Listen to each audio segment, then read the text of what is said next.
ఇలా సంఘంగా కూడుకుని మీ మాటలు ధ్యానించుచుండగా మాకు సమయోచిత జ్ఞానాన్ని ప్రసాదించి, మరి మేము వినే మాటలు, నేర్చుకోబోయే మాటలు మా బ్రతుకులకు ఆరోగ్యకరంగాను, మా జీవితానికి ఉపయోగకరంగాను ఉండగలుగుటకు మరి సహాయం చేయమని అడుగుతున్నాను తండ్రి. అలాగే విన్న వాక్యాన్ని విడిచిపెట్టకుండా మా హృదయంలో భద్రపరుచుకుని మీ కొరకు మాత్రమే ఈ భూమి మీద బ్రతకడానికి మాకు సహాయం చేస్తారని నమ్ముతూ యేసుక్రీస్తు వారి పరిశుద్ధ నామంలో ఈ ప్రార్థన అడిగి వేడుకుంటున్నాను తండ్రి, ఆమేన్. ప్రియమైన దేవుని పిల్లారా, మరి సమస్య లేదా చిక్కు ప్రశ్న, ఇలాగా సమస్యను గురించి మనం ఆలోచించగలిగితే మరి ప్రతి సమస్యకి పరిష్కారం ఉంటుంది, అవునా కదండి? ఇప్పుడు సమస్య ఉంది అంటే, లేదంటే ఏదైనా చిక్కు ఉందంటే దానికి పరిష్కారం ఉంటుందా ఉండదా? ఉంటుందంటే ఫర్ ఎగ్జాంపుల్ హెల్త్ పరంగా మీకు ఆరోగ్యం బాగోలేదనుకోండి, ఫీవర్ వచ్చేసింది. ఫీవర్ వచ్చినప్పుడు ఆ ఫీవర్ తగ్గడానికి, ఆ జ్వరం తగ్గడానికి మీరు పారాసిటమాల్ అనే టాబ్లెట్ వేసుకోవాలి. జ్వరం అనేది ఏంటి? సమస్య. ఆ సమస్య తీరిపోవడానికి పారాసిటమాల్ అనే టాబ్లెట్ వేసుకోవాలి. ఇలాగా ఆరోగ్యపరంగా మన శరీరం, మన ఏదైతే దేహం ఉందో ఈ దేహాన్ని ఆలోచించుకోగలిగితే దేహంలో వచ్చే సమస్యలకు పరిష్కారం మనమే వెతుక్కుంటున్నాం, మనమే వాటిని క్లియర్ చేసుకుంటున్నాం. అలాగే ఆత్మ విషయమైన సమస్యలు కూడా ఉంటాయి. ఎందుకు ఈ మాట అంటున్నానంటే, మనము ఇప్పుడు ఎక్కడున్నామండి? మనము ఇప్పుడు ఎక్కడున్నాం? భూలోకంలో ఉన్నాం, అంతేనండి? భూలోకంలో ఉన్నాం. భూలోకంలో ఎక్కడున్నాం? శరీరంలో ఉన్నాం. అంటే మనము అని ఎందుకన్నామంటే, మనం అంటే ఎవరు? ఆత్మ. అయితే ఈ ఆత్మగా మనం ఒక దేహంలో ఉండి మనకు వచ్చే శరీర సమస్య కానీ, ఏదైనా బాధ కానీ, ఇబ్బంది కానీ ఏది ఉన్నా దాన్ని తీర్చుకోవడానికి ప్రయత్నిస్తున్నాం, అంతే కదండి ఈ భూమి మీద. మరి ఆత్మకు వచ్చే సమస్యలు ఉంటాయా? ఆత్మకు వచ్చే ఇబ్బందులు ఉంటాయా?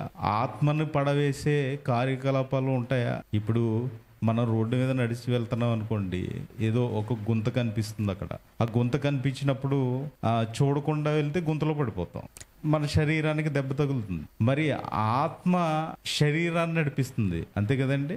ఆత్మ శరీరాన్ని నడిపిస్తుంది. మరి ఆత్మ శరీరాన్ని నడిపించినప్పుడు ఆత్మ నడిపించే నడకలో పడిపోయే అవకాశం ఉందా? ఆత్మ నడిపించే నడకలో పడిపోయే అవకాశం ఉందా? ఆత్మకి సమస్యలు ఉన్నాయా?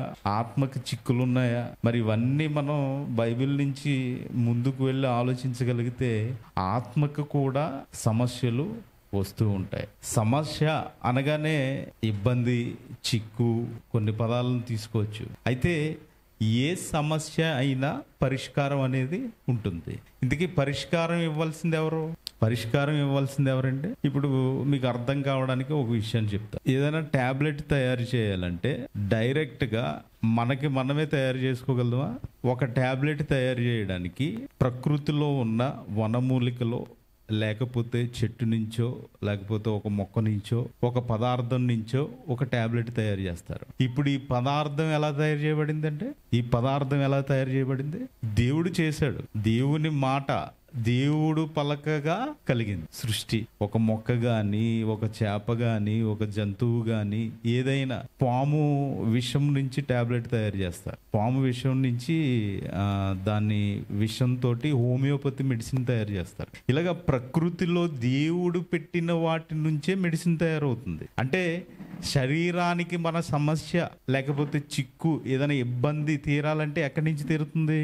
దేవుడు పెట్టిన ప్రకృతిలో నుంచే మనం దాన్ని తీర్చుకోవాలి. అలాగే ఆత్మని ఎవరు ఇచ్చారు? ఎవరు దయచేశారు? ఆత్మ ఎవరి భాగం? దేవుని భాగం. ఒకవేళ ఆత్మకి సమస్య వచ్చినా దేవుడి మీదే ఆధారపడాలి. మరి దేవుని మీద ఆధారపడే అవకాశం ఉన్న ఈరోజు దేవునిని ఆధారంగా తీసుకొని మనుషులు కూడా మనం చూస్తున్నాం. ఎందుకంటే ఆ శరీరానికి ఏదైనా దేవుడే చూసుకుంటాడులే, దేవుడే, ఆయనే కదా మనల్ని రప్పించింది, ఆయనే కదా మనల్ని పుట్టించింది, ఆయనే చూసుకుంటాడు. ఇలా మాట్లాడే వాళ్ళు కూడా మనం చూస్తాం. అంటే సమస్య వచ్చినప్పుడు తీర్చుకోవడానికి ప్రయత్నించకుండా దేవుని మీద నెట్టి, ఆ సమస్యని ఎవరి మీద నెట్టేస్తున్నారు? దేవుని మీద.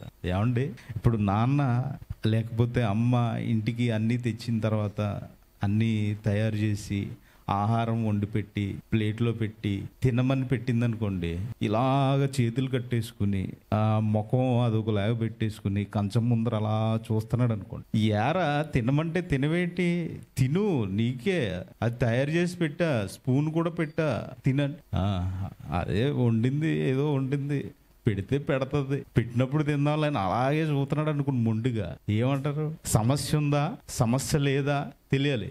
అమ్మా నా చెయ్యి బాగోలేదు, లేకపోతే నేను తినలేకపోతున్నాను, నాకు తినిపించు అని అడిగితే ఓకో వీడికి ఏదో అనారోగ్యం ఉందనుకుంటా అని ఆలోచిస్తుంది తల్లి తండ్రి గాని. అలాగే అదే అన్నాన్ని ఎదురుగుండా పెట్టుకుని ఇష్టం వచ్చినట్టు తినకుండా ఇలాగ అనేస్తున్నాడు అనుకోండి, ఇప్పుడు మీకు ఏమనిపిస్తుంది? మీ మెదడులో ఫస్ట్ వచ్చే డైలాగ్ ఏంటో చెప్పండి. ఏమండి నేను ఎందుకు అనట్లేదంటే, ఎందుకంటే మనుషులందరిలో ఉన్న ఒక విధానం అది. వెంటనే ఈడేంటి పిచ్చోడా, ఏమైంది, వీడికి మెంటలు వచ్చిందా ఏంటి అని ఇలా మాట్లాడుకుంటూ ఉంటాం. అలాగే అదే అన్నాన్ని ఇలా విసిరేసాడు అనుకోండి, అదే అన్నాన్ని తీసుకుని ఇలా విసిరేసాడు అనుకో, ఏమంటారు వాడిని? వీడు గర్వంతో విర్రవీగుతున్నాడు, వీడి నోటికాడు వచ్చిన కూడిని తన్నుకుంటున్నాడు, ఇలా మాట్లాడుకుంటాం. ఇలాగా మనం శరీరానికి ఆలోచించుకోవాల్సిన విషయాలు ఎన్నున్నా అవి ఇదిగో ఒకటి కోపమా, ఒకటికి పిచ్చా, ఒకటికి గర్వమా, ఇలా మాట్లాడుతూ ఉంటాం. ఒకే అన్నం కానీ కొన్ని పరిస్థితులు, కొన్ని ప్రభావాల మీద ఆలోచించినప్పుడు అతను ఒకసారి పడేస్తున్నాడు, ఒకసారి చేతులు కట్టుకుని కూర్చున్నాడు, ఒకసారి ఏమో ఇలా తిప్పుతున్నాడు. ఇదే అలాగే దేవుని దగ్గరకు వచ్చేటప్పుడు కూడా, దేవుని వాక్యం దగ్గరకు వచ్చేటప్పుడు కూడా చాలా జాగ్రత్తగా ఎందుకు ఈ మాట చెప్తున్నానంటే అండి, జాగ్రత్త అనేది చాలా అవసరం. ఎందుకంటే ఎవరైనా పెద్దవాళ్ళు, ప్రధానమంత్రి ఇలాగా ఎవరైనా పెద్దవాళ్ళు మాట్లాడేటప్పుడు ప్రధానమంత్రి గారు మాట్లాడుతున్నారు, మనం చాలా జాగ్రత్తగా వినాలనే ఉద్దేశంతో మీరు న్యూస్ చూసేటప్పుడు వింటూ ఉంటారు, అవునా కదంటే? మరి అలాంటిది దేవుని మాటలు అంతేనా? బైబిల్లో ఉన్నవి ఏ మాటలు అంటే దేవుని మాటలు వినేటప్పుడు కూడా, బైబిల్ చదువుతున్నప్పుడు కూడా, బైబిల్లో ఉన్న మాటలు మనం వింటున్నప్పుడు కూడా చాలా జాగ్రత్తగా చదువుకోవాలి, వినాలి, గ్రహించాలి. ఇవి మూడు లేవనుకోండి, ఇందాక మనం చెప్పుకున్నాం కదా, వాక్యం ఉంటుంది దగ్గరే, స్పూన్ ఎట్టి కలిపేసినట్టు ఉంటుంది, వాక్యం ఉంటుంది దగ్గరే ఉంటుంది, దాన్ని చదవడు, ఇలా సోతా ఉంటాడు, ఏంటిది ఏంటో, ఓకే పోనీ ఎవరినన్నా అడుగుతాడా, అడగడు, చదవడానికి ప్రయత్నించడు. అదే ఇప్పుడు కీర్తనల గ్రంథం 96వ అధ్యాయం చదవండి, మీకు 1000 రూపాయలు ఇస్తామన్నాం అనుకోండి, చదువుతాడా? ఇమ్మీడియట్లుగా చదివేసి పక్కన పెడ. అది కదా, ఏదో గిఫ్ట్ల కోసమో, లేకపోతే ఎవరన్నా ఏదైనా నాకు ఇస్తారనో, లేకపోతే నేను ఏదో ప్రజల మధ్య కనిపించాలనో బైబిల్ని చదవకూడదు. ఇది మీరు రాసేసుకోండి. బైబిల్ని చదివేటప్పుడు నేను పలానా పొజిషన్లో ఉండాలనో, లేకపోతే నన్ను ఎవరో గుర్తించాలనో, లేకపోతే నాకు అమౌంట్ ఏదో వస్తుందనో, నన్ను ఎవరో వెనకాల పొగుడుతారనో బైబిల్ చదవకూడదు. ఒకవేళ ఇలా చదివేవారు ఎవరైనా మీలో ఉంటే ఇప్పుడే మీ మనస్సు మార్చుకోండి. ఎందుకు ఇంత ఖచ్చితంగా చెప్తున్నానంటే, వీటి వల్ల కలహాలు వస్తాయి, సమస్యలు వస్తాయి, గొడవలు వస్తాయి. ఎందుకంటే వీటి వల్లేనండి వచ్చేవి. ఏదైనా ఇప్పుడు ఫర్ ఎగ్జాంపుల్ ఒకరిని ఒకరు ప్రేమించారనుకోండి, ఏ గొడవ ఉండదు, ఏమీ ఉండదంటే. అదే ఒకరిని ఒకరు నేను వాడికంటే అనుకున్నాడంటే ఇక్కడ ఏం స్టార్ట్ అవుతుంది? సమస్య. ఇలా కొరింథీ సంఘంలో వచ్చేసినాయండి సమస్యలు, చాలా వచ్చేసినాయి అంట కొరింథీ సంఘంలో సమస్యలు వచ్చినప్పుడు మరి అవి తీరాయా లేకపోతే అలాగే ఉండిపోయా అని మనం ఆలోచించగలిగితే, మొదటి కొరింథీ పత్రిక 1వ అధ్యాయం 11వ వచనం ఒకసారి చదవండి. నా సహోదరులారా, మీలో ఏమున్నాయంటే అంటే గొడవలు, సమస్యలు, అంతే కదండి. మీలో కలహములు కలవని మిమ్మును గూర్చి ఎవరో చెప్పేశారు నాకు. ఎవరో క్లోయో ఇంటి వారు చెప్పారు. ఏమని? మీలో గొడవలు ఉన్నాయంట. చదవండి. మీలో ఒకడు నేను పౌలు వాడును, ఒకడు నేను అపోల్లో వాడును, మరి ఒకడు నేను కేఫా వాడును, ఇంకొకడు ఏమంటున్నాడంట, క్రీస్తు వాడును చెప్పుకొనుచున్నారని నా తాత్పర్యము. ఒకడేమో పౌలు వాడని అంటున్నాడంట, ఇంకొకడేమో నేను అపోల్లో వాడని అంటున్నాడంట, ఇంకొకడు నేను కేఫా వాడని అంటున్నాడు. కేఫా అంటే పేతురు గారు, నేను పేతురు వాడని అంటున్నారంట, ఇంకా నేను క్రీస్తు వాడని అంటున్నాడంట. ఏమంటే ఎక్కడన్నా కనిపిస్తున్నాయా? ఇప్పుడున్న సంఘ చరిత్ర, సంఘ అభివృద్ధిలో కానీ సంఘాల్లో కానీ ఈ విషయాలు ఇదిగో ఇలా మాట్లాడుకుంటున్నట్టు ఎక్కడన్నా కనిపిస్తున్నాయండి? కనిపించట్లేదా? ఉన్నాయి. నేనంటే ఆయనకు పడదు, ఆయనంటే నాకు పడదు. ఇంతకీ వీళ్ళిద్దరు చదివేదేంటి? బైబిల్ ఏమవుతుంది ఇక్కడ? ఒకటే బైబిల్ ఒకటే. కానీ ఇక్కడి నుంచి వెళ్ళిన వాళ్ళు ఏం చేస్తారంటే మా వెంకట కంటే ఇంకా ఎవరు బాగా చెప్పరు. అక్కడి నుంచి వచ్చిన వాళ్ళు ఏం చేస్తారు? మా పాస్టర్ గారే బాగా చెప్తారు, మా పాస్టర్ గారి కంటే ఎవరు బాగా చెప్పరు. ఇది ఎక్కడి వరకు వచ్చిందంటే ఇప్పుడు దేనికి కారణమైంది? ఇది సమస్య అంటే సమస్య ఉందా? ఎందుకు వస్తుంది సమస్య అంటే కలహాలు ఉన్నాయి. ఇంకేమున్నాయి? 3వ అధ్యాయం 3వ వచనం చూడండి. 3వ అధ్యాయం 3వ వచనం, మీలో అసూయయు కలహమును ఉండగా మీరు శరీర సంబంధులై మనుష్య రీతిగా నడుచుకొనివారు కారా? మీలో ఒకవేళ అసూయ ఉందంటే, మీలో ఒకవేళ ఇంకేంటండి కలహము ఉందంటే మీరేంటంటే అండి శరీర సంబంధులై, అంటే మనం మనుషులం కదా, మనుషులమేనండి, మనుష్య రీతిగా నడుచుకొనుచున్నారు కారా అన్నాడేంటండి. మరి పౌలు గారు మాట్లాడుతూ మీరు మనుష్య రీతిగా నడుచుకుంటున్నారేమో చూసుకోండి, ఎందుకంటే మీలో ఏమున్నాయి? అసూయ ఉంది, ఇంకా కలహములు ఉన్నాయి. ఇవన్నీ మీరు శరీర సంబంధులుగా ఉన్నారు. మీరు ఇలా ఆలోచించుకుంటూ ముందుకు వెళ్తే ఇంకా చాలా మంది ఏం మాట్లాడుతూ ఉంటారంటే వేరే ఎన్నో విషయాలు మాట్లాడుకుంటూ ఇదిగో ఈ కలహాల గురించి మాట్లాడుకుంటారంటే, పోనే ఒక ఇద్దరు కలిసినప్పుడు వాక్యం మాట్లాడుకుంటారా అంటే వాక్యాన్ని మాట్లాడుకోరు. ఒక ఇద్దరు కలిసినప్పుడు వాక్యం గురించి డిస్కస్ చేసుకుంటారా అంటే లేదు. ఒక ఇద్దరు కలిసినప్పుడు వాక్యాన్ని చదువుకుంటారా అంటే లేదు. ఏం మాట్లాడుకుంటారు? ఒక ఇద్దరు కలిసినప్పుడు వాడు అలా అంటారా, ఒక ఇద్దరు కలిసినప్పుడు వాడు అది చేశాడంటారా, ఒక ఇద్దరు కలిసినప్పుడు వాడు ఏదో చేశాడంట. ఏంటండి ఇది? కలహము రావడానికి కారణం ఏంటి అంటే నువ్వు శరీరానుసారంగానే ఆలోచిస్తున్నావా? వాడి పాపాన్ని కడగాలని ప్రయత్నిస్తే నువ్వు వాడి మీద నేరం మోపవు కదా. ఏమండి, యేసుక్రీస్తు వారి దగ్గరికి ఎవరు వచ్చారు? ఒక స్త్రీ వచ్చింది. ఏమని తీసుకొచ్చారు ఆమెని? ఇదిగో వ్యభిచారము చేయుచుండగా మేము చూసారంటండి వాళ్ళు. అంటే రెడ్ హ్యాండెడ్గా మేము పట్టుకున్నాం, ప్రత్యక్షంగా మేము చూచి పట్టుకుని మీ దగ్గరికి తీసుకొచ్చాం. అసలు నిన్నెవడ చూడమన్నాడు అంటే నీలో ఏదో ఉంది కాబట్టి అక్కడికి వెళ్ళి చూచావు నువ్వు, అంతే కదంటే. చూచాడంటే వీడు ఎందుకు వెళ్ళాడు? అసలు అవసరం ఏముంది? ఏమండి, వ్యభిచారం చేసుకునే వాళ్ళు ఎవరైనా డైరెక్ట్గా మేము ఇదిగో ఈ ప్లేస్లో బహిరంగంగా చేసుకుంటారా? వ్యభిచారం చేసేవాళ్ళు నీకేం పని అక్కడ? ఆలోచించారా? అందుకనే యేసుక్రీస్తు వారి దగ్గరికి రాగానే ఆ సమస్య వచ్చింది. ఆ సమస్య యేసుక్రీస్తు వారి దగ్గరికి వచ్చినప్పుడు ఏం చేశారు? ఆయన ఏదో రాస్తున్నాడంట, భూమి మీద ఏదో రాస్తున్నాడంట. అయితే మీలో పాపము లేదనేవాడు. మీరు ఏ పాపం చేయకపోతే ముందు ఈ మీద రాయేంటి? ఎందుకంటే ఆ రోజుల్లో యూదులు ఉన్న ఆచారం ఏంటంటే వ్యభిచారం చేస్తే రాళ్ళతో కొట్టి చంపేయాలండి. ఒకవేళ నీలో పాపం లేదంటే వేసే రాయే. ఇప్పుడు వీళ్ళందరూ ఏమన్నా ఇప్పుడు ఎవరికి తెలుస్తుందండి? నేను పాపం చేశాను అనుకో, మీకు తెలుస్తుందా? మీరు పాపం చేశారనుకో ఎవరికి తెలుస్తుంది? మీకే తెలుస్తుంది. మీరు ఎప్పుడైతే పాపం చేశారో, ఎవరైతే పాపం చేశారో ఎవరికి తెలుస్తుంది అండి? అది ఎవరికి తెలుస్తుంది? మీ పాపాలు మీకే తెలుస్తాయి, నా పాపాలు నాకే తెలుస్తాయి. ఇప్పుడు పాపము చేయలేదని అనుకుంటే ఏం చేయమంటున్నారు? రాయి వెయ్యండి. ఇప్పుడు మీకు చాలా సార్లు ఒక సందర్భాన్ని చెప్పాను. షేము, హాము, యాపెతు. నోవాహు గారు ఏం చేశారు? తాగేసి మొత్తం దిగంబరిగా పడిపోయాడు. పడిపోతే ఈ హాము అనే ఆయన వెళ్ళి ఏం చేశాడు?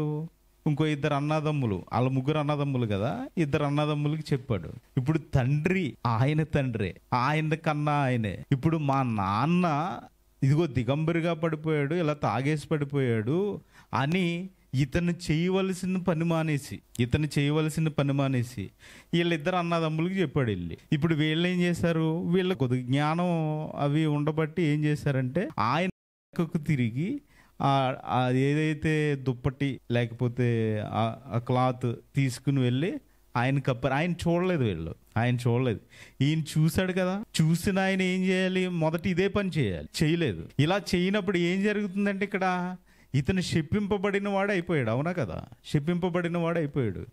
ఎందుకంటే చూసిన తర్వాత దాన్ని చేయలేకపోయాడు. అక్కడ ఏదో సమ్ బ్యాడ్ ఏదో చూశాడు, దాన్ని సరి చేయలేకపోయాడు, ఇంకో 10 మందికి చెప్పాడు.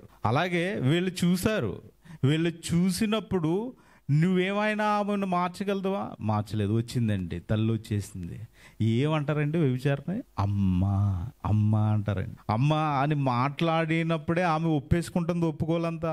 అమ్మ అని మాట్లాడుతున్నప్పుడే ఆమె మనసంతా కరిగిపోయింది. ఏంటి నన్ను అమ్మ అన్నాడేంటి, నేను వ్యభిచారిని కదా, నా గుట్టంతా విప్పేస్తున్నాడేంటి ఈయన, ఇన్ని తెలిసి కూడా నన్ను శిక్షించలేదేంటి ఈయన. చూసారంటే అక్కడ ఈ శిక్షించేయడం గొప్ప కాదు, మనం వెంటనే శిక్షని అమలు చేసేయడం గొప్ప కాదు. ఇన్ని తెలిసినా శిక్షించలేదేంటి, అంతే కదండి. ఇప్పుడు మీ కుటుంబంలో ఎవరైనా ఉన్నారనుకో, మీ అబ్బాయో మీ అమ్మాయో లేకపోతే మీ పిల్లలు ఎవరైనా ఉన్నారనుకో, వాళ్ళు వచ్చి తప్పు చేస్తూ ఉంటారు. తప్పు చేసినప్పుడు మీరు ఓకే సరే ఈసారికి వదిలేదాం అని వదిలేస్తున్నారు అనుకోండి. ఎప్పుడో పిల్లలు ఏం చేస్తారు, ఏంటి నేను ఇన్ని చేస్తున్నా మా నాన్న నన్ను ఏమీ అనట్లేదు ఏంటి, ఇంకా బరిదెగించిపోతే తండ్రి కూడా ఊరుకోడండి. కాబట్టి అంటే ఆలోచన అనేది పుడుతుందా, అలాగా ఒక వ్యక్తికి ఆలోచన పుట్టే విధంగా ఉండాలి తప్పించి అతనికి వెంటనే పనిష్మెంట్ ఇవ్వడం వల్ల ఏమైనా లాభం ఉందంటే లేదు. అందుకనే మీలో ఎవడు పాపం చేయలేదో వాడు రాయేయండి అనగానే ఎవ్వరు వేయలేదండి, ఎవ్వరు వేయలేదు, అందరూ రాళ్ళు పడేశారు, వెళ్ళిపోయారు. అమ్మా ఇంకా పాపము చేయకమ్మను, పాపము చేయక, ఇంకా పాపం చేయొద్దు, నువ్వు వెళ్ళు, నీతిగా బ్రతుకు, నీతిగా జీవించు, నీతిగా. ఇంకా ఆమె సువార్త చేయడం మొదలుపెట్టారండి, ఏమంటే ఈరోజు మన పాపాలు కడగలేదా యేసుక్రీస్తు వారు? కడిగారు కదా. ఏది సువార్త, ఏది ఏం చేస్తున్నాం మనం ఆలోచించండి. ఎందుకంటే ఏ విధంగా ఆయన్ని నేను కనపరచాలి, ఏ విధంగా ఆయన్ని పొగడాలి, ఏ విధంగా ఆయన గురించి చెప్పాలి, ఏ విధంగా ఆయన్ని కొనియాడాలి, ఏ విధంగా ఆయన్ని ఆరాధించాలి, ఏమీ లేవు. ఏమున్నాయంట, మీలో కలహములు ఉన్నాయంట, అసూయలు ఉన్నాయంట. ఎందుకు వచ్చేసినాయి? వాడేంటి అనగానే ఇక్కడ ఏమైంది, ఎంటర్ అయిపోయి. ప్రియమైన దేవుని పిల్లరా, ఎందుకు ఈ మాటలు మీతో చెప్తున్నానంటే, ఇదిగో క్రైస్తవ్యాన్ని స్వీకరించాము. ఏమని వచ్చామండి మనం? మన పాపాలు కడుక్కొని ఇదిగో యేసుక్రీస్తు వారి అడుగు జాడల్లో యేసుక్రీస్తు వారిలాగా భూమి మీద బ్రతకాలని వచ్చేసాం. ఇలా వచ్చిన తర్వాత కూడా మనము వాటిని విడిచిపెట్టి అలా బ్రతికితే మరి ఈరోజు సంఘములన్నింటిలోనూ కలహాలు లేవా? సంఘములన్నింటిలోనూ సమస్యలు లేవా? అలాగని కుటుంబాల్లో సమస్యలు లేవా? కుటుంబాల్లో గొడవలు లేవా? అన్నీ ఉన్నాయి. కానీ క్రైస్తవుడిగా మీరు ఎప్పుడైతే బ్రతుకుతున్నారో, క్రైస్తవుడిగా ఎప్పుడైతే జీవిస్తున్నారో, ఎలా ఉండాలంట అని మనం ఆలోచించగలిగితే, ఎలా ఉండాలి అని మనం బైబిల్ని అడగగలిగితే, కొరింథీయులకు రాసిన మొదటి పత్రిక, అదే మనం చదువుకుంటున్నాం కదండి, కొరింథీయులకు రాసిన మొదటి పత్రిక 14వ అధ్యాయము 1వ వచనం, 14వ అధ్యాయం 1వ వచనం, ప్రేమ కలిగి ఉండుటకు ప్రయాసపడుడి. మనం ఏం చేస్తామంటే ప్రేమ కలిగి ఉండటకు ప్రయాసపడుడే. అంటే మనం దేనికోసం ప్రయాసపడతాం? మన ప్రయాస దేనికోసం ఉంటుంది? మనం ప్రయాసపడిందంతా దేనికోసం ప్రయాసపడతాం? ఆలోచించండి ఒకసారి, మన ప్రయాస ఎలా ఉంటుందో. ఇదిగో ఈరోజు పొద్దున్నే లేవగానే నేను డ్యూటీకి వెళ్ళిపోవాలి. డ్యూటీలో ఎవడైనా ఏదన్నా అన్నాడు అనుకోండి, వాడిని ఇమ్మీడియట్లుగా యాక్షన్ తీసుకోవాలి. డ్యూటీలో ఎవరైనా మిమ్మల్ని ఏదన్నా తిట్టారనుకో, ఇమ్మీడియట్లుగా నేను కూడా వాడిని తిట్టేయాలి. అంటే ప్రయాస దేనికి? ఒకరిని అనడానికి, ఒకరిని ఏదైనా చేయడానికి ప్రయాసపడుతున్నాడు మనిషి. ఇంకా ఈ ప్రయాస దేని గురించి మనిషి అని ఆలోచించగలిగితే, ఇదిగో తన శరీరానికి ఏది హాని కలుగుతుందో. ఇప్పుడు ఫర్ ఎగ్జాంపుల్ మీరు ఒకరిని ఏదన్నా అన్నారనుకోండి సీరియస్గా, వాడు ఏం చేస్తాడో వాడు ఏదోటి తీసుకుని మిమ్మల్ని కొడతారు. మళ్ళీ మీరేం చేస్తారు? మీరు ఏదోటి తీసుకుని కొడతారు. ఇవి రెండు ఘర్షణకే కారణాలు. కానీ మరి క్రైస్తవుడిగా నువ్వు డ్యూటీకి వెళ్తున్నావు కదా, క్రైస్తవుడిగా నువ్వు రోడ్డు మీద ప్రయాణిస్తున్నావు కదా, క్రైస్తవుడిగా నువ్వు ప్రయాణిస్తున్నావు కదా ప్రతి ప్రయాణం.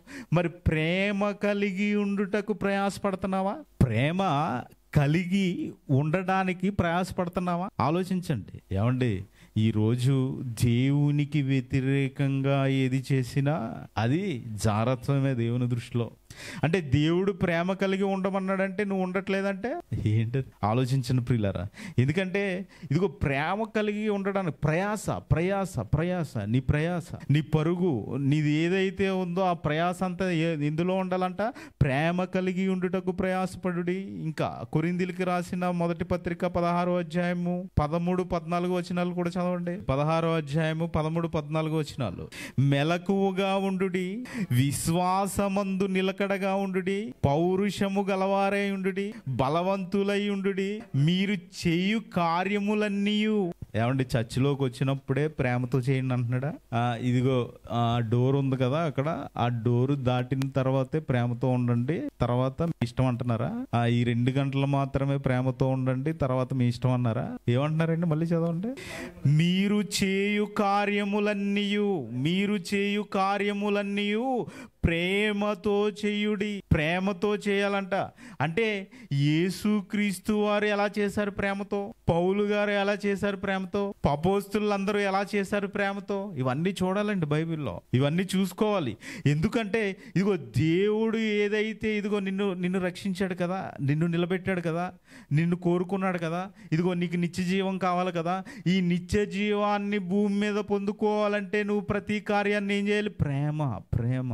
లోకంలో కాదండి ప్రేమ. ఇదిగో నువ్వు చేసే ప్రతి కార్యము, నీవు చేయు కార్యములన్నీ, మీరు అంటున్నాడు, సంఘానికి చెప్తున్నాడు, మీరు చేసే కార్యములన్నీ ప్రేమతో చేయుడి. అంటే ఇప్పుడు ఏది కరువు అయిపోతుందండి సంఘంలో? సాతానుగాడి పని అదే కదండి. ఏంటి? పండు తినొద్దంటే నువ్వు తిను, నువ్వు ప్రేమతో ఉండమంటే వద్దు. ప్రేమతో అస్సలు ఉండకూడదు. ప్రేమతో ఉంటే ఏమైపోద్ది?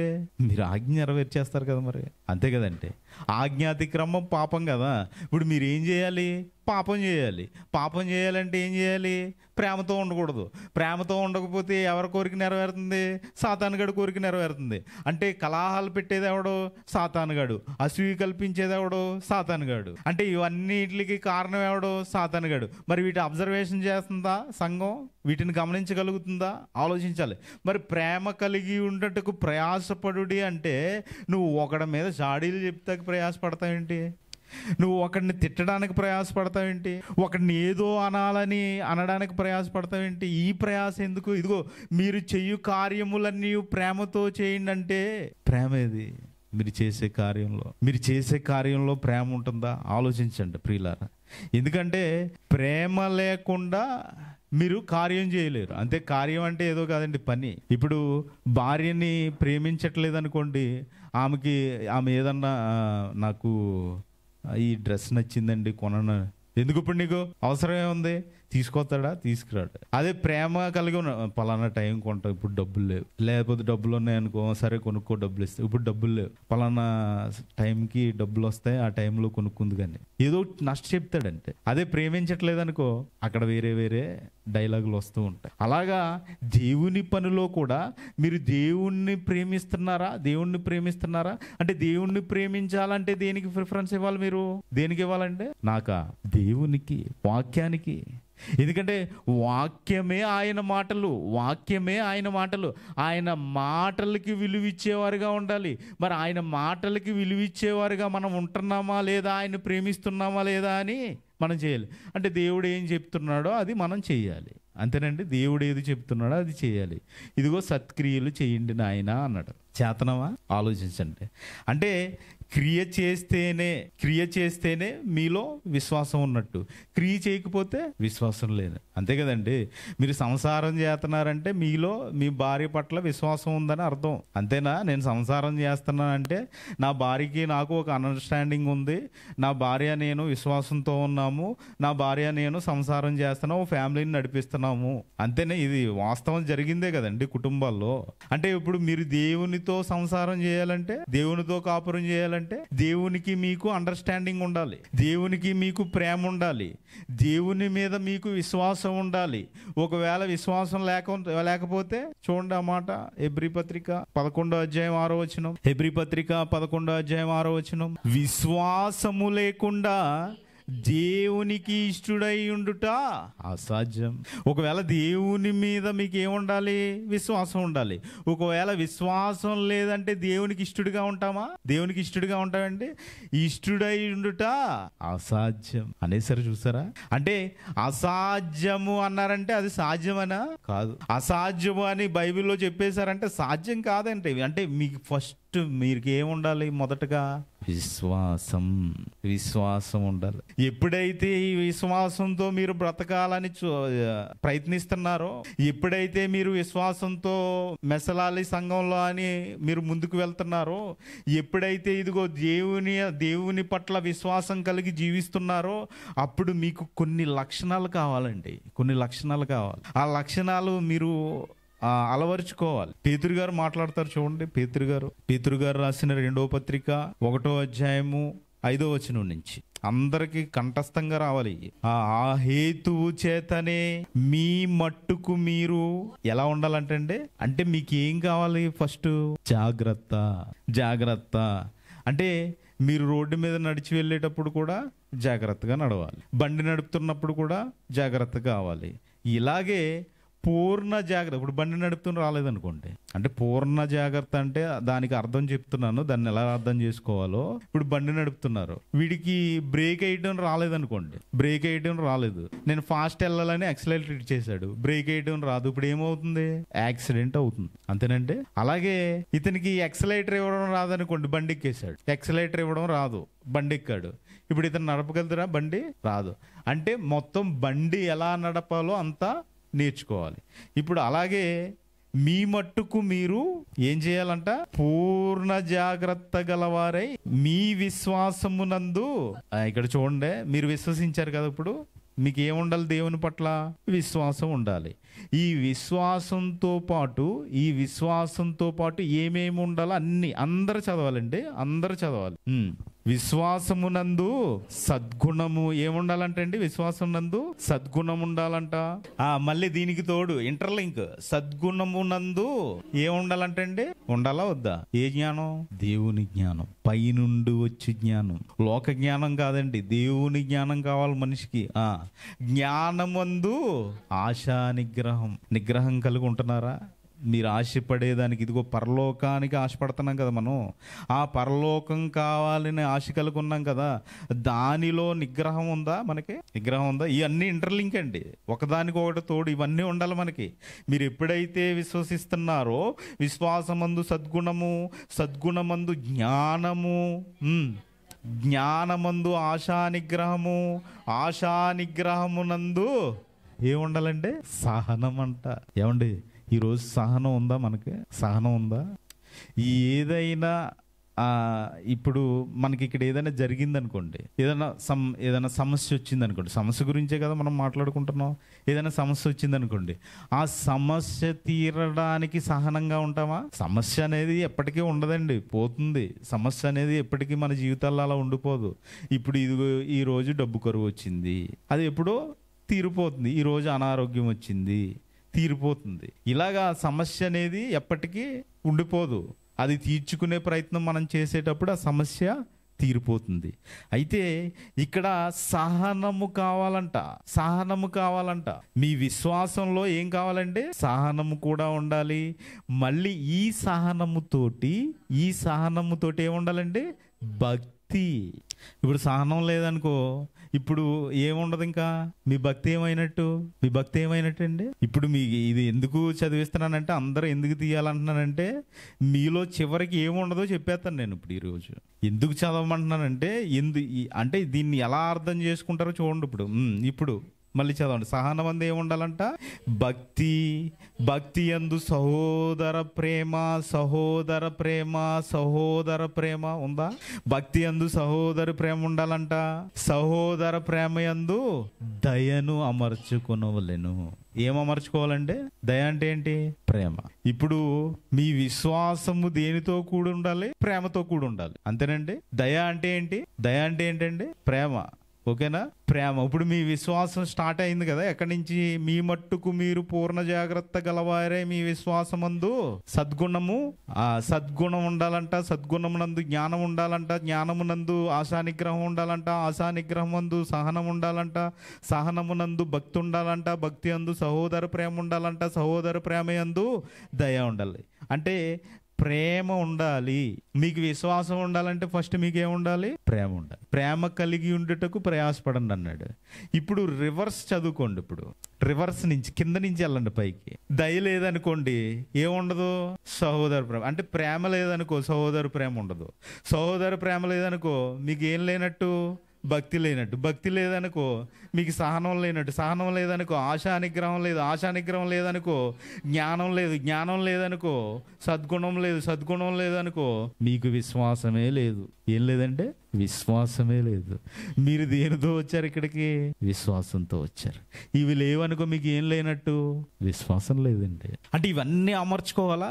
ఇవన్నీ మనలో ఉండాలా? ఇవన్నీ ఉండాలి. ఇవన్నీ ఉండాలి. ఇవన్నీ ఎప్పుడైతే మీకు ఉంటాయో అప్పుడు మీకు విశ్వాసం ఉన్నట్టు. అందుకనే యేసుక్రీస్తు వారు కూడా ఒక మాట అనేస్తారండి. యేసుక్రీస్తు వారు ఏమంటారంటే, ఒకసారి లోకాసు వార్త 18వ అధ్యాయం 8వ వచనం చూడండి. లోకాసు వార్త 18వ అధ్యాయము 8వ వచనం. ఆయన వారికి త్వరగా న్యాయము తీర్చును, వారి విషయమే కదా ఆయన దీర్ఘశాంతము చూపుచున్నాడని మీతో చెప్పుచున్నాను. ఆయనను ఆ యేసుక్రీస్తు వారు, మనిషి కుమారుడు అంటే యేసుక్రీస్తు వారండి. యేసుక్రీస్తు వారు వచ్చినప్పుడు భూమి మీద విశ్వాసము కొంటానంటున్నాడండి, కొనునా అంటున్నాడా? అంటే ఇప్పుడు విశ్వాసం ఉంటుందంటున్నాడా ఆయన? యేసుక్రీస్తు వారు ఇప్పుడు మీకు అర్థం కావడానికి చెప్తున్నానండి. మీకు అర్థం కావడానికి చెప్తున్నాను. ఇప్పుడు మీరు ఏదైనా ఒక వస్తువు ఎక్కడో దాచిపెట్టారు. ఇప్పుడు దాచిపెట్టిన వస్తువు కొన్నాళ్ళు అయిపోయిన తర్వాత అది ఉంటుందంటావా అన్నారనుకోండి. ఉంటుందనా ఉండదనా? ఏమో, అనుమానం, తెలీదు. ఇప్పుడు ఇక్కడ ఏమంటున్నారు? విశ్వాసం కనుగొందునా అంటే ఉంటదనా ఉండదనా? ఏమండి, ఉంటదా ఉండదా? చెప్పలేము. అంటే ఉండదని మీరు ఎంతో కాలంగా ఎదురు చూస్తున్న ఆ వస్తువు అక్కడ లేదా, ఉండదని మీకు నమ్మకం వచ్చేసింది, అపనమ్మకం వచ్చేసింది. ఏంటది? ఏమో, అక్కడ అది మంచి ప్రాంతం కాదు, మంచి ప్లేస్ కాదు, ఉండొచ్చు ఉండకపోవచ్చు, తీసేసినా ఆశ్చర్యపడకపోవచ్చు. అలాగే ఇక్కడ యేసుక్రీస్తు వారు కూడా ఏమంటున్నారంటే 8వ వచనం చదవండి మళ్ళీ. ఆయన వారికి త్వరగా న్యాయము తీర్చును, వారి విషయమే కదా ఆయన దీర్ఘశాంతము చూపుచున్నాడని మీతో చెప్పుచున్నాను. అయినను మనిషి కుమారుడు అంటే యేసుక్రీస్తు వారు వచ్చినప్పుడు యేసుక్రీస్తు వారు భూమి మీద విశ్వాసము కనుగొనునా అంటే విశ్వాసం ఉంటుందా? ఇప్పుడు పేతురు గారు రాసిన పత్రికలో మనం చదువుకున్నాం కదండి ప్రేమ గురించి. అంటే అవన్నీ లేవంటే మీలో ఏం లేనట్టు? విశ్వాసం లేనట్టు. అంటే ఇప్పుడు మీలో కలహాలు, అసూయలు ఇవన్నీ ఉన్నాయంటే మీకు ఏం లేనట్టండి. నేను యేసుక్రీస్తుని విశ్వసించానని గొప్పగా నువ్వు చెప్పుకోవచ్చు, కానీ నీకులో ఉండవలసిన క్వాలిటీస్ ఉంటాయి. ఏమండి, మీరు ఉద్యోగం చేయాలంటే ఒక సర్టిఫికెట్ కావాలి, అవునా? ఇప్పుడు డ్రైవింగ్ చేయాలంటే డ్రైవింగ్ లైసెన్స్ కావాలి, అవునా కదండి? ఎలక్ట్రికల్ వర్క్ చేయాలంటే ఐటీఐ, ఎలక్ట్రికల్ ఇంజనీరింగ్ ఇవన్నీ చదువుకోవాలి. అలాగే ప్రతి వర్క్కి ఇలాగా ఒక నైపుణ్యత ఏదైనా ఉందంటే దానికి సంబంధించిన ట్రైనింగ్ ఉండాలి. ఇప్పుడు నువ్వు విశ్వాసి అనడానికి ఏంటి రీజన్ ఏంటి? నీ సర్టిఫికెట్ ఏంటి? ఎవరిచ్చారు మీకు విశ్వాసి అనే సర్టిఫికెట్? విశ్వాసి, నేను విశ్వాసిని, నేను క్రిస్టియన్ని, నేను క్రీస్తు కొరకు బ్రతుకుతున్నాను, నేను క్రీస్తులా జీవిస్తున్నాను. ఏది క్వాలిటీసే? ఏవి కనిపిస్తున్నాయా బయటికి? దయ ఉందా? ప్రేమ ఉందా? సద్గుణం ఉందా? ఆశా నిగ్రహం ఉందా? సహనం ఉందా? ఇవన్నీ కనిపిస్తున్నాయి. ఇవన్నీ మీకే కనిపిస్తాయండి. ఎందుకంటే మీలో పాపము చేయలేదన్నవాడు రాయేయండి. మీరెవరైనా పాపం చేయకపోతే రాయేయండి. అంటే మీ సద్గుణం మీకే తెలుసు, మీరు ఏం చేస్తున్నారో మీకే తెలుసు, మీరు ఏ విధంగా దేవునిలో ఎదుగుతున్నారో మీకే తెలుసు. అవునా కదా? అంతేనా కదండి? ఇప్పుడు బైబిల్ అంతా చదువుకుంటే బైబిల్ చెప్పగలుగుతారు. అయితే ప్రియమైన దేవుని పిల్లారా, ఇది ఏదైనా సమస్య వచ్చిందంటే సమస్యకి పరిష్కారం ఉంటుంది. మీరు బైబిల్ బాగా చదవలేకపోతున్నారా? ప్రాక్టీస్ చేయండి, చదవండి. మీరు తీసుకోండి, ఒక అధ్యాయం తీసుకోండి, 10 కాదు కదా 100 సార్లు చదవండి, నో ప్రాబ్లం. ఏం ప్రాబ్లం లేదు, టెన్షన్ లేదు, ఏం టెన్షన్ లేదు. చదివిందే మళ్ళీ చదువుతానని అస్సలు ఫీల్ అవ్వకండి. ఆదికాండం 1వ అధ్యాయం అర్థం అవ్వలేదు, నేను 100 సార్లు చదవండి. ఆదికాండం 2వ అధ్యాయం అర్థం అవ్వలేదు, చదవండి. 3వ అధ్యాయం అర్థం అవ్వలేదు, చదవండి. ఏమైంది? ఇప్పుడు 2సారి చదవడం వల్ల మీకు ఏమైనా నష్టం వస్తుందా? రావట్లేదు కదండి. చదవండి. మొదటి పేజీ ఎవరికి అర్థం కాలేదు తెలుసా? ఇప్పటి వరకు చాలా మందిని నేను ప్రశ్నలు అడుగుతాను, నాకు తెలిసిన వారిని అడుగుతూ ఉంటాను. మొదటి పేజీకి ఆన్సర్లు ఇవ్వలేకపోతున్నారు. మొదటి పేజీ బైబిల్లో మొదటి పేజీ. నాస్తికులు వాళ్ళు కాదండి ప్రశ్నలు వేసేది, మనం కూడా వేయగలుగుతాం. అర్థమవుతుందంటే అంటే ఎందుకు ఇలా మాట్లాడుతున్నానంటే, ఇదిగో మీలో విశ్వాసం ఏమైనా కోల్పోతుందేమో, మీ గుణాలు మీరు అలవరుచుకోకపోతే మీలో విశ్వాసాన్ని పోగొట్టుకుంటారేమో. ఇదిగో ఆయన వచ్చినప్పుడు విశ్వాసం కనుగొందునా అన్నాడు కదా, వాళ్ళ జాబితాలో ఏమైనా ఉండిపోతాయేమో. ఆలోచించుకోండి. ఎందుకంటే ప్రియులారా, ఇదిగో దేవుని స్వభావం కలిగి ఉండాలి. మనం దేవుని స్వభావం కలిగి ఉండాలి, దేవుని ప్రేమ కలిగి ఉండాలి. దేవుని దగ్గరికి వెళ్ళాలంటే దేవుని యొక్క క్వాలిటీస్లో కనీసం మనకు కొన్నన్నా ఉండాలి. అవునా కదండి? ఆ అర్హత ఉండాలి. ఆ అర్హత ఏంటి? విశ్వాసం ఉన్నప్పుడు మనకి ఏమేమి ఉండాలి? ఇదిగో ఇవన్నీ లిస్ట్ మనం చదివించాను కదండి ఇప్పుడు వరకు, అవన్నీ ఉండాలి. అవి లేవనుకోండి అంటే మీరు ఏ జాబితాలో ఉన్నట్టు ఆయన వచ్చినప్పుడు అదిగినే అనేసాడు, విశ్వాసము కనుగొందున. అంటే వీడికి ఏంటి? ప్రేమ ఉంటే గుణం లేదు, గుణం ఉంటే ఆశా నిగ్రహం లేదు, ఆశా నిగ్రహం ఉంటే సహనం లేదు. ఏదో ఒకటి కోల్పోతున్నాడు కదా మనిషి. ఏమంటే అన్నీ ఉన్నాయా? చెప్పగలదువా? నేను చెప్పగలుగుతున్నా? ఆలోచించిన పిల్లరా, మనం చెప్పగలదువా? ఇదిగో నేను ఇవన్నీ అన్ని క్వాలిటీస్ ఉన్నాయి నాలో, అన్ని నేను చేసి చూపెడుతున్నాను అనగలదువా? అనలే. అందుకని ప్రతిదినం మీ ప్రార్థనలో నా పాపాన్ని క్షమించండి అని అడగాలి. ప్రతిదినం మీ ప్రార్థనలో నా పాపం క్షమించండి తండ్రి. నేను ఏం చేశానో ఈరోజు తెలియదు కదా, నేను ఇవన్నీ బైబిల్ తెలుసండి. పోనీ నేను క్రైస్తవుణ్ణి అన్న అతనికి, లేదంటే క్రైస్తవురాలి అన్న అతనికి పూర్తిగా బైబిల్ అంతా తెలుసా? ఇదిగో దేవుడు ఏం చెప్పాడు అన్ని వివరిస్తున్నారా? అన్ని చదివేసుకున్నారా? లేదే. ఆలోచించండి.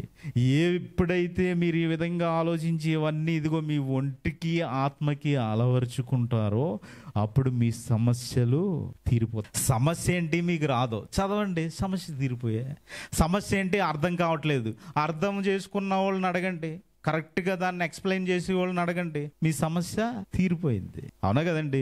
మీకు ఏదైనా బైబిల్లో ప్రశ్న వచ్చింది, ఇదిగో ఇక్కడ ఇంతమంది ఉన్నారు, ఎవరిని అడిగినా చెప్తారు. ఏదో నేను వచ్చాను వెళ్ళిపోతున్నానంటే కుదరదు, ఇంకా దాన్ని నేను ఏం చేయలేను. ఇదిగో ఇంతమంది ఉన్నారు చెప్తారు. ఇదిగో మీకు అర్థం కాని విషయాలు తెలుసుకోండి. సంఘానికి వచ్చేది అందుకనేనండి. సంఘానికి వచ్చేది ఎందుకు? ఏదో వచ్చాము, ఏదో వాళ్ళ కొద్దిగా యేసుక్రీస్తు శరీరం అని కొద్దిగా ఏదో ఏంటి చపాతీ పెడతారు, నెక్స్ట్ రక్తం అని కొద్దిగా ద్రాక్షారసం ఇస్తారు, 2-3 వచనాలు చూపిస్తారు బైబిల్లో. చూపించిన వెంటనే మేము దాన్ని తీసుకుని వెళ్ళిపోయాం. ఇదే క్రైస్తవ్యం. దన్నం. ఆదివారం ఒక్కరోజు ఏం తెలుసుకుంటున్నారు? మీరు ఏం నేర్చుకుంటున్నారు? వస్తున్నారు కదా, మీకు ఎంతవరకు నాలెడ్జ్ సంపాదించుకున్నారు బైబిల్లో? ఇదిగో తండ్రి దేవుడి దగ్గరికి వెళ్ళిపోయిన తర్వాత దేవుడి దగ్గర ఇది ఇలా కూర్చున్నారనుకోండి, డాడీ మీరు అందులో రాయించారు కదా, అందులో నేను ఏమన్నా ఒకటన్నా క్వాలిఫికేషన్ ఉందా అని అడిగినప్పుడు, నాన్న నువ్వు సూపర్ రా అన్నాడు అనుకో, ఎలా ఉంటుందంటే, ఇప్పుడు మీ పిల్లలు ఏదన్నా ఒక మెడల్ ఏదన్నా సాధించుకుని వచ్చి డాడీ నాకు మెడల్ వచ్చింది అని చూపించారనుకో, మీకు ఆనందం వేరే లెవెల్లో ఉంటుంది కదా. ఇప్పుడు దేవుడి దగ్గర కూర్చుని తండ్రి మీరు ఇవన్నీ రాయించారు కదా గ్రంథంలో, నేను అన్నీ ఏదన్నా మిస్టేక్ చేశానా అని అడిగినప్పుడు నాన్న నువ్వు సూపర్ అన్నాడు అనుకోండి, ఎలా ఉంటుందండి? ఏమంటే దేవుని ప్రశంస, పొగడతా అది మీకు కలిగింది అనుకోండి, ఎలా ఉంటుందంటే మాట్లాడతాకు ఉంటుంది కదండి. ఇప్పుడు మీరు దావీదు గారి గురించి చదువుకున్నారు, పోనే మీకు కొన్ని ఇంటెన్షన్స్ ఉంటాయి. అసలు ఈయన ఎవరో ఉరియాని ఎందుకు చూడాలి, దాని అవసరం ఏంటి, అక్కడ ఏమో మీకు కొన్ని డౌట్లు వస్తాయి కదా. ఆది కాండం నుంచి ప్రకటన గ్రంథం వరకు ఏవో డౌట్లు ఉంటాయి. ఇప్పుడు దేవుడి దగ్గరికి వెళ్ళారనుకోండి, ఆయన రాయించలేదు కొన్ని, ఎందుకంటే అన్నీ రాయించలేదు. అద్భుత కార్యాలు ఎన్నో చేశారంట యేసుక్రీస్తు వారు. భూలోకమందు రాయడానికి గ్రంథం సరిపోదంట. మరి అవన్నీ ఏంటి అని తెలుసుకోవడానికి మీరు ఎవరిని అడగాలి? తెలుసా మీకు? తెలుసంటే తెలీదు. ఎప్పుడు అడుగుతారయ్యి? భూమి మీద ఉండగా నువ్వు తెలుసుకున్న పరలోకం వెళ్ళిన తర్వాత తండ్రితో ఏం మాట్లాడతారండి? ఇప్పుడు మీ మీ ఏదో ఫారెన్ నుంచో కొన్ని విదేశాలకు వెళ్ళో మీ అబ్బాయి వచ్చాడు అనుకోండి, తల్లిదండ్రులు ఏం మాట్లాడుకుంటారంటే, నాన్న అక్కడ ఏం జరిగింది, అక్కడ ఎలా ఉంది. ఆయన ఏమంటాడు కొడుకు, నాన్న మీరు ఎలా ఉన్నారు, ఇక్కడ బాగోగులేంటి. అంతేనా? ఇంకా ఏమన్నా ఉంటాయండి? అంతేనా? మంచిగా మాట్లాడుకుంటారు వాళ్ళు. ఇప్పుడు తండ్రితో, పరలోకమందున్న తండ్రి దగ్గరికి మనం వెళ్ళి కూర్చున్న తర్వాత ఏం మాట్లాడుకోవాలి? నేను ఇలాగే ఉంటాను, వెళ్ళి పక్కన కట్టుకుని ఇలా చేతులు కట్టుకుని నుంచి ఉంటారా ఏమండి? తండ్రికి మీకు అనుబంధం అండి. తండ్రితో ఎలా మాట్లాడాలి, తండ్రిని ఏం అడగాలి, తండ్రితో ఎలా ఉండాలి, తండ్రి పక్కన ఎలా కూర్చోవాలి, నేను తండ్రితో ఎలా ప్రవర్తించాలి, ఆయన క్వాలిటీస్ ఏంటి, ఆయనకున్న గుణగణాలు ఏంటి, ఆయనతో నేను ఎలా మెసులుకోవాలి, ఆయనకి ఏమి ఇష్టం. అంటే భూమి మీదేనా ఆయనకి పరలోకంలో ఇష్టాలు ఉండవా ఏమండి? నా పిల్లలు ఇలా నా దగ్గర ఉండాలని ఉండదా ఆయనకి? మరి ఇవన్నీ ఎవరు ఆలోచిస్తున్నారండి? ఈ భూమి మీద బ్రతుకు కోసమే ఆలోచిస్తున్నాడు కదా మనిషి. ఈ భూమి మీదకే పరిమితం అనుకుని ఇష్టం వచ్చినట్టు బైబిల్ చదువుకుంటున్నాడు కదా. ఈ భూమి మీదేనా జీవితం? ఈ భూమి మీద బ్రతుకా మనది? కాదు కదా. మరి నిత్య జీవానికి వెళ్ళిపోవాలి, నిత్య జీవం పొందుకోవాలని బ్రతుకుతూ ఈ భూమి మీదకి వచ్చిన మనం ఏం చేస్తున్నాం? దేవుని గురించి ఏమైనా ఆలోచిస్తున్నావా? దేవుని గురించి బ్రతకాలని ప్రయత్నిస్తున్నావా? దేవుని గురించి కొన్ని నేను ఇది చెయ్యాలని ఏమైనా ఆలోచించగలుగుతున్నారా మీరు? చూడండి ప్రియులా, ఆలోచించండి. ఎందుకంటే ఆయన ప్రేమ కలిగి ఉన్నాడు, మనం కూడా ఏం కలిగి ఉండాలి? ప్రేమ కలిగి ఉండాలి. ఇదిగో నీ ప్రేమతో ఎవరినన్నా ఒకరిని రక్షిస్తున్నావా? నీ ప్రేమతో ఎవరినన్నా ఒకళ్ళు మార్చగలుగుతున్నావా? నీ ప్రేమ చూపించి ఎవరికైనా ఆధారంగా నిలబడగలుగుతున్నావా? నీ ప్రేమని ఇతరులకి కనపరుస్తున్నావా? లేదే. ఏంటండి ఇది? క్రైస్తవ్యమా? క్రీస్తు కొరకు బ్రతుకుతున్నావా ఏమంటే? అపోస్తులు చేసినట్టు మనం ఏమైనా చేయగలుగుతున్నావా? అపోస్తులు లేక మనం ఏమైనా శ్రమ పడగలుగుతున్నావా? లేదే. ఏం శ్రమలు ఉన్నాయండి? అంటే మన బ్రతుకు కోసమే మన శ్రమలు ఎక్కువ అనుకోండి ఇప్పుడున్న కాలంలో. కానీ దేవుని కోసం శ్రమ పడటం ఏం శ్రమ? ఇదిగో నేను ఈరోజు దేవుని కోసం శ్రమ పడ్డాను అని ప్రతిరోజు నైట్ మీరు బుక్లో రాసుకోండి. ఏమైనా ఉంటాయా? ఆలోచించండి. ఎందుకంటే ఇదిగో ఈ కక్షలు, ఈ పగలు ఇవన్నీ పెట్టుకుని మీరు ఆరాధనకు వచ్చినా ప్రయోజనం లేదు. ఎందుకంటే మీలో ఏం లేదు? విశ్వాసం లేదు. విశ్వాసం లేకుండా ఇక్కడ కూర్చుని కూడా వ్యర్థమే. అంటే మీలో విశ్వాసం ఉండాలి. విశ్వాసానికి తగినట్టుగా ఇదిగో పేతురు గారు చెప్పిన క్వాలిటీస్ అన్నీ ఉండాలి. ఈ క్వాలిటీస్ అన్నీ ఉండి మీరు ఏం కలిగి ఉండాలండి? ప్రేమ కలిగి ఉండాలి. ఈ ప్రేమతో ఒకరిని రక్షించాలి, ఒకరికి వాక్యం చెప్పాలి, ఒకరిని దేవునిలోకి నడిపించాలి, ఒకరిని దేవుణ్ణి ఆశ్రయించేవారుగా చేయాలి. ఎప్పుడైతే మీరు ఈ పని చేస్తున్నారో మీరు దేవుని ప్రేమిస్తున్నారు. ఇంతేనండి. దేవుని కోసం మీరు కష్టపడుతూ, దేవుని పని చేస్తూ, దేవుని కోసం ఒకరిని నిలబెట్టడమే మీరు విశ్వాసం అంటే ఇప్పుడు నన్ను విశ్వసించో పేతురు గారిని అడుగుతారు కదా, ఇదిగో నన్ను వెంబడిస్తున్నావు, నన్ను యోహాను గారిని నన్ను వెంబడిస్తున్నావు, నన్ను చేస్తున్నావు, మరి ఇదిగో నా పిల్లల్ని కాపాడతావా? నా గొర్రెలను నువ్వు రక్షిస్తావా? ఏది పనేది? అగ్నిలో నుండి ఒకరిని లాగినట్టు లాగమన్నాడు కదా. ఆదివారం నుంచి మళ్ళీ ఆదివారం వరకు ఖాళీయే. మీరు ఎవరికన్నా వాకింగ్ చెప్పారా? ఆలోచించుకోండి. మీరు ఎవరికన్నా సువార్త చేశారా? సువార్త అంటే ఏదో బైబిల్ అంతా పట్టుకెళ్ళి ఈ ప్రశ్నలు నాకు తెలియదు, ఇది నేను చెప్పేలా, ఇది నేను చెప్పాలా, అది నాకు తెలియదు అని కాదండి. యేసుక్రీస్తు వారి మరణ సమాధి పునరుద్ధానములు. ఇదిగో యేసుక్రీస్తు వారు నా కొరకు చనిపోయారు, యేసుక్రీస్తు వారు నా కొరకు సమాధి చేయబడ్డారు, యేసుక్రీస్తు వారు తిరిగి లేపబడ్డారు. ఇది ప్రూవ్ చేయబడింది. ఇదిగో చరిత్రలో ఇలా నిలిచిపోయిన కొన్ని ఆధారాలు ఉన్నాయి. ఈ ఆధారాలను బట్టి ఇదిగో యేసుక్రీస్తు వారిని నువ్వు నమ్మవచ్చు. అంతే కదండి. బైబిల్లో ఎన్నో భౌగోళిక ఆధారాలు ఉన్నాయండి. ఇప్పుడు ఏదైనా భౌగోళిక ఆధారం చెప్పాలి, ఇదిగో ఇక్కడ జరిగిందని చెప్పాలంటే, ఆరాధన ఇక్కడ జరిగిందని చెప్పాలంటే ప్లేస్ ఏంటండి? భూమి. ఏం పేరు? ఈ ఏరియా పేరు ఏంటండి? చంద్రగిరి నగర్. ఇంకా Jagadgirigutta, Srinivas Nagar last bus stop దగ్గరలో ఎంఎఫ్ ఫంక్షన్ హాల్ వెనకాల ఉందా? ప్రూఫ్ ఉందంటే. అలాగే బైబిల్లో రాయబడిన మనుషులందరికీ, బైబిల్లో ఉన్న మనుషులందరికీ, బైబిల్లో ఉన్న ప్రాంతాలన్నిటికీ, యేసుక్రీస్తు వారు తిరిగిన ప్రాంతాలు, వీటన్నిటికీ ఆధారాలు ఉన్నాయి. భౌగోళిక ఆధారాలు, సముద్రాలు, ఇవన్నీ ఆధారాలు ఉన్నాయండి. అంటే మీరు చెప్పవచ్చా? ఆధారాలు ఉన్నాయి, చెప్పవచ్చు. ఇన్ని ఆధారాలు పెట్టుకుని నేను ఏం చెప్పాలి, నేను ఏం చేయాలి, నేను ఎలా మాట్లాడాలి? ఏమన్నా నేర్చుకోండి. ఎందుకంటే ఇదిగో విశ్వాసము కనుగొందునా అనేసారు ఆయన. విశ్వాసం కనుగొందునా అనేసారు. ఆయన వచ్చే టయానికి మనలో విశ్వాసం లేదనుకుంటే ఏంటి పరిస్థితి? కాబట్టి సమస్యలు వస్తాయి. సమస్యకు పరిష్కారం ఉంటుందా? ఉంటుంది. మరి కొరింథీ సంఘాల్లో ఇప్పుడు మనం సమస్యలు ఉన్నాయని చెప్పుకున్నాం కదా, తీరిపోయినాయా, తీరలేదా? 2 కొరింథీ 7:9 చదవండి. మీరు దుఃఖపడితేరని సంతోషించటలేదు కానీ మీరు దుఃఖపడి మారు మనసు పొందితిరని ఇప్పుడు సంతోషించుచున్నాను. ఎందుకు సంతోషిస్తున్నాడంటే, మీరు దుఃఖపడినందుకు నేను సంతోషపడతలేదు, మీరు దుఃఖపడినందుకు సంతోషించట్లేదు కానీ మీరు దుఃఖపడి మారు మనసు పొందితిరని ఇప్పుడు సంతోషించి. ఏంటి? మీరు మారు మనసు పొందారని సంతోషిస్తారు. మీరు ఏదో ఇదిగో ఏడుస్తున్నారని, మీరు బాధపడుతున్నారని, మీకు ఏయో బాధలు ఉన్నాయని నేను సంతోషపడట్లేదు. మీకేం కలిగిందంట? మారు మనసు కలిగిందంట. కొరింథీ సంఘాలకు మారు మనసు కలిగిందంట. మారు మనసు పొందితిరని ఇప్పుడు నేను సంతోషించుచున్నాను. ఏలయనగా ఏ విషయములోనైనను మా వలన మీరు కష్టము పొందకుండుటకై దైవ చిత్తానుసారముగా దుఃఖపడితిరి. ఎలా దుఃఖపడ్డారంటే దైవ చిత్తం అది. అంటే మీరు మారు మనస్సు పొందుకోవాలి. వీటన్నిటి నుంచి కొరింథీ సంఘంలో వచ్చినాయి సమస్యలు వచ్చినాయి. వాళ్ళు మారు మనసు పొందుకున్నారు. ఇదిగో ఇప్పటికీ మన సంఘంలో ఏమైనా సమస్యలు ఉన్నాయా? మన సంఘంలో ఏమైనా కలహాలు ఉన్నాయా? మీకు మధ్యన ఏమైనా ఇంటర్లింక్ ఏదైనా ప్రాబ్లం ఉందా? మీరు ఏం చేయాలి?